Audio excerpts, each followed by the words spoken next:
Like, I'm really glad I didn't watch the trailer for this movie before I did. It has a lot of spoilers in it.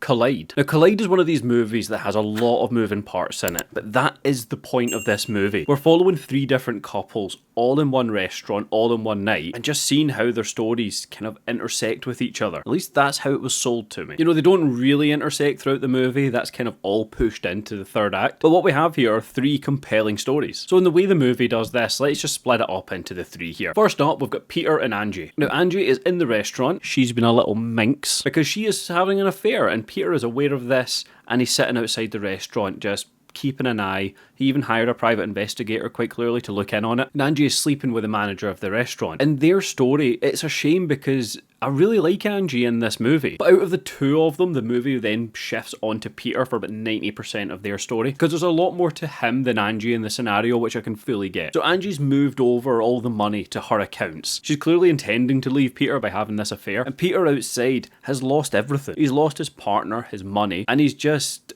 at his wit's end. And it is quite sad watching Peter. I mean, even the private investigator gets into the car early doors in the movie, pretty much says that it is conclusive what's happening. His instincts were right and Angie's been a wee dirty, but that he shouldn't go down the route that he's thinking of. It was not explained what route he's thinking of, but I think we can all pick up exactly what his intentions are going to be, either in one of the 2 scenarios.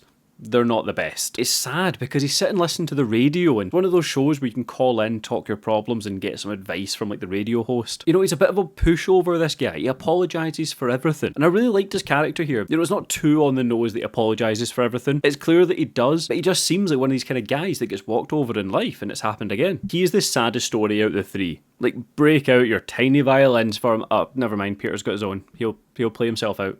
The man just wanting to push his career further with the violin. He's got a letter here telling him whether he's been accepted or not. And that is the only thing he's got to hold on to, because he says if he opens this letter and he's been rejected, he has nothing. His story, like I said, it moves between Peter and Angie, but the focus is very clearly Peter, because he's coming to an end in his own head. Second story up, we've got Z and Lily. Now, they work in the restaurant. Lily's a waitress and Z's the busboy doing the dishes. Z, on his way to work, just before he starts shift, went for a little bit of fishing and stumbled across like $1 million worth of cocaine. It's the biggest catch he is ever going to have in his life. And so he's set up a deal that he's going to be able to sell all this cocaine after his shift ends. The only trouble is, it is hidden in the restaurant. It's in one of the freezer rooms. His manager is an arsehole. Angie knows how to pick them. And I mean like proper arsehole. Like, he even uses outdated jokes. He catches him on the phone and asks if it's his boyfriend he's talking to. Like, it wasn't really that funny back in the day, but even now, it just feels very forced at making someone very unlikable. Now, some stuff's been going missing in the restaurant, and so there's stock takes taking place. His worry is that they're going to stumble across the drugs. So not only has he got the drugs hidden, but he's also got to make sure they're not found in the restaurant and make sure this deal after shift goes through well. And just to add on to his lovely evening, his brother shows up, who's not long out of prison. Lily lets slip to the brother that they found a lot of cocaine, and now the brother's not going to leave because he wants to be part of this deal. There's a lot on his plate as well, and a lot of juggling. His story is definitely the most tense out of the 3, just because it's constantly shifting, constantly moving. There's extra parties involved, whether it's the manager, the brother, or Lily as well. You really don't know what the next step's going to be for Z or Lily in this scenario. And we find out Lily's pregnant as well. So those 2 have a lot of elements at play. And then in the third story, we've got Tamira and Hunter. Now, they've set up like a first date in the restaurant. However, it's going to get intense fast because Hunter sits down and it turns out there's a bomb under his fucking seat. That's right, Tamira put a bomb under her seat in the restaurant. How she managed to do that, I don't have a fucking clue. This bomb has a weight sensor on it, so if he gets off his seat, this place is getting blown to hell. Now, the reason why she's done this is because he comes from money. His mum and dad passed away and he inherited everything, and it's how they made their riches. Tamira comes from South Africa, and part of her like village there was just a lot of abuse towards the family, towards the children. And Hunter has benefited from this, and he's done some bad deeds himself. He is quite your cliche, came from money, done the bad things and paid people off scenario. But Tamira is setting herself up to just make sure that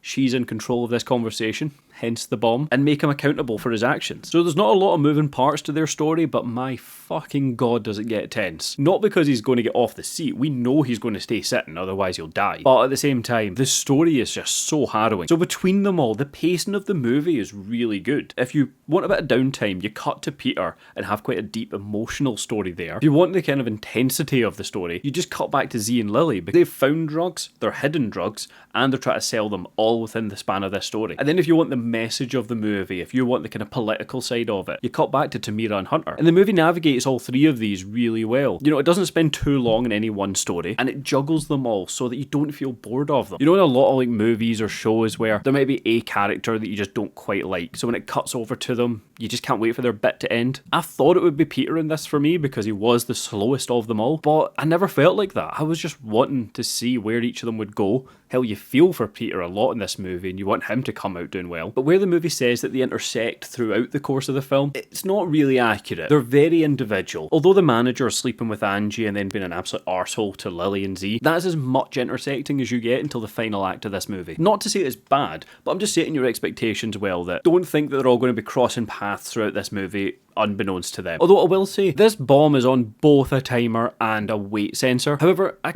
couldn't quite make sense of the timer. Like, I'm going to flash up a few here right now. These are in order as they came in throughout the movie, and the timer is just all over the fucking place. I got really excited at the first timer because there was 10 minutes into the movie, and I thought it was going to be in real time that would see this ticking down. No, it just jumps all over the place. What I think they really could have done here was have it in real time. When it ticks to 0, or when it comes to the final few minutes, is where these people start overlapping with each other, and we've got this kind of culmination of stories to just absolutely fire off on. But no, the timer just doesn't know what time is. Is it a thriller? 100% it's a thriller. I was on the edge of my seat throughout this movie because I didn't know where they were all going to go as individuals, and I didn't know where the finale of this movie was going to go. Like, how do these people possibly come together? I thought there was very strong messages in here about family, about relationships, about your own self-respect. Now, each of the stories has a message or two in it, so there is a lot going on and you're bouncing between them all, but they're fairly well realised, and I'll give them that considering there was a lot on their plate in this movie. Now, what would I be saying for Collide?